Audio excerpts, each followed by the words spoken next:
ito na pala yung pangalawang araw natin dito sa kubo. Syempre, ang agenda nga namin ngayong araw ay linisin nga itong buong paligid. Kaya naman tara, samahan nyo nga kami magtulong-tulong dito para mas mapadali nga ang gawain. Syempre, ang uunahin nga nating linisin itong harapan nga ng kubo. Para naman kapag pinagmamasdan nga natin yung kubo natin ay mas makikita nga natin yung ganda niya. Syempre, kaya mabilis nga lang din nating nalinis itong paligid ay nandyan nga yung mga pamangkin ko na maaasahan ko nga nung araw na yan. Diba ang sipag-sipag nga nila, uy baka ngayon lang yan. Syempre nandito nga din yung mga supportive ko na ate at nandito nga rin tong mga maliliit kong pamangkin dito na nakikiadaday nga dito sa apoy. Ewan ko lang talaga pag napasok nga sila dyan. Hay nako, ganyan talaga pag may maliliit nga na pamangkin. Minsan pag sinasaway mo nga sila ay mas magaling pa nga sila sa'yo. Habang nagpapaapoy nga yung isa kong ate, eto namang isa kong ate, siya nga ang nagbabalat ng saging. Ipiprito nga lang natin ito para sa umagahan natin. Diba ang sarap-sarap nga ng pagkain natin ngayon. Kahit pritong saging nga lang ay pwede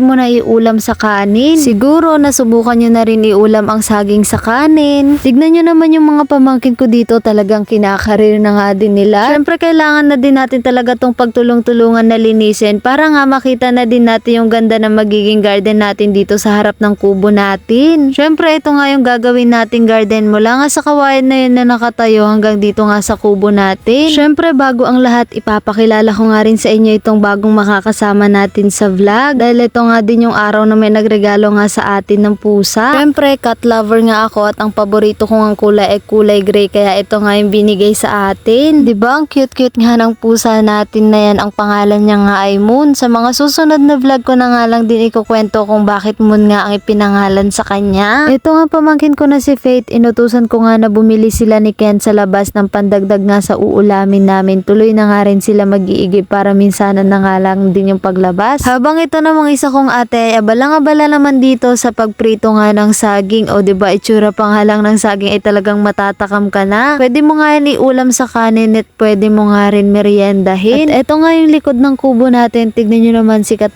na nga din yung araw dito. Hay nako, ito nga masisipag kong ate, abalang-abala nga sila sa mga kanya-kanya nga nilang ginagawa. Yung isa nga ay abala sa pagluluto at yung isa naman ay abala rin sa pag-aalis nga ng mga damo sa gagawin nga nating garden. Sa wakas nga at kakain na tayo. Tignan nyo naman ang simple-simple nga lang ng pagkain natin. Syempre kahit sobrang simple nga lang ng pagkain natin ay talagang mabubusog nga tayo dito dahil kasama nga natin ang pamilya natin. Syempre para mas mabless nga tayo at maging kalakasan natin itong nakahain sa atin ay pagpapasalamat nga muna natin to kay Lord. Fast forward na nga, ito na nga yung kaganapan natin sa pangatlong araw natin. Syempre hindi naman natin matatapos yung paglilinis nga dito sa paligid ng isang araw o dalawang araw lang. Kaya nga ito ay tutuloy nga natin ang paglilinis dito. Kaso nga lang nung araw na to, kung mapapansin nyo nga dyan ay maulan. Halos maghapon nga ring umuulan nung araw na yan. Kaya kung hihintayin pa nga nating tumila yung ulan ay wala nga rin tayong magagawa. Pero syempre dahil masipag tayo ay tuloy pa rin. Napabisita nga rin dito itong isa kong ate at kasama niya nga rin yung asawa niya. Nung tumila nga yung ulan ay tumulong nga rin sila dito sa paglilinis nga ng mga damo. Tiyak na mapapabilis nga ang paglilinis nga natin dito sa paligid ng kubo natin kung nagtutulong-tulong nga tayo. Naranasan nyo rin ba yung ganito guys? Yung meron nga kayong ganitong kaganapan sa pamilya nyo tapos nagtutulong-tulong nga kayo. Diba mas napapabilis nga yung gawain? Tignan nyo naman tong asawa ng ate ko. Ganado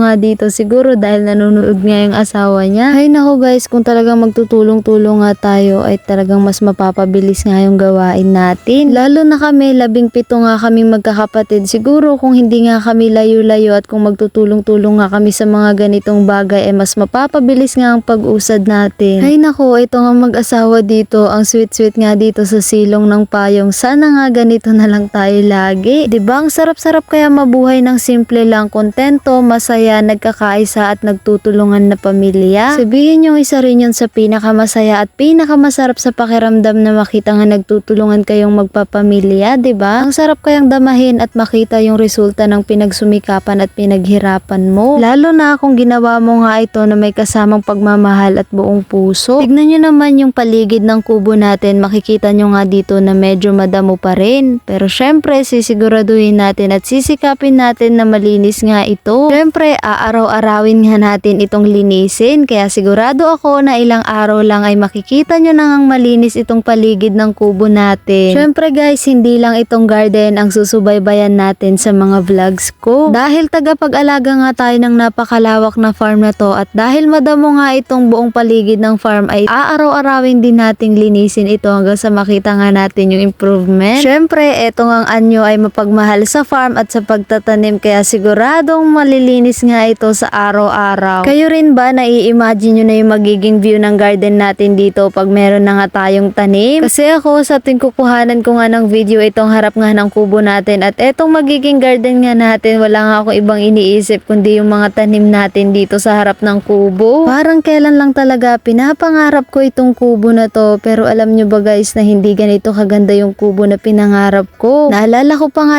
dati, sabi ko nga kahit yung kubo na ako nga lang ang kasya. Pero sabi ko nga na kapag nangangarap ako, sana balang araw ay matulungan kong tuparin nga yung pangarap ng pamilya ko. Kaya nga siguro binigyan kami ng ganito kalaki at ganito kagandang kubo dahil isa rin pala ito sa pangarap ni Papa. Diba guys, sabi ko nga sa inyo kapag nangangarap nga kayo at palagi nyo nga sinasama yung pamilya nyo sa mga pangarap nyo ay siguradong matutupad yan. Lalo na kung ang inuuna nyo ay ang mga magulang nyo, siguradong lahat ng kahilingan nyo ay siguradong magkakaroon yan ng katuparan. Syempre, higit sa lahat ay wag na wag nyong kakalimutan na magtiwala kay Lord. Anumang pagsubok sa buhay o anumang karamdaman meron kayo ay wala kayong ibang pagkakatiwalaan kundi siya lang. Sigurado ako na kapag sa kanya nga kayo nagtiwala ay siguradong magwawagi nga rin kayo sa lahat ng pagsubok nyo sa buhay. Syempre, pagdating nga sa mga gawain natin, lalo na kung para sa pamilya natin at kung para sa pag-usad natin ay kailangan din natin magtiwala sa sarili natin. Sabi ko nga pag naniniwala nga tayo sa sariling kakayanan natin ay mas marami nga tayong magagawa. At pag nawawalan na nga kayo ng gana, palagi nyo lang rin iisipin yung mga inspirasyon nyo sa buhay. Palagi nyong iisipin kung paano kayo nagsimula, kung bakit ako nagsusumikap at kung bakit ko to ginagawa para sa pamilya ko. Syempre, para saan pa kundi para hindi na natin maranasan yung dating naranasan natin. Guys, palagi nyong tatandaan na magkakaroon din ng kasagutan basta tuloy-tuloy lang. Paano ba yan? Hanggang dito na lang muna. Lord, maraming salamat po sa mga taong pinapaabot mo para tulungan ako sa pagtupad ng mga pangarap ko.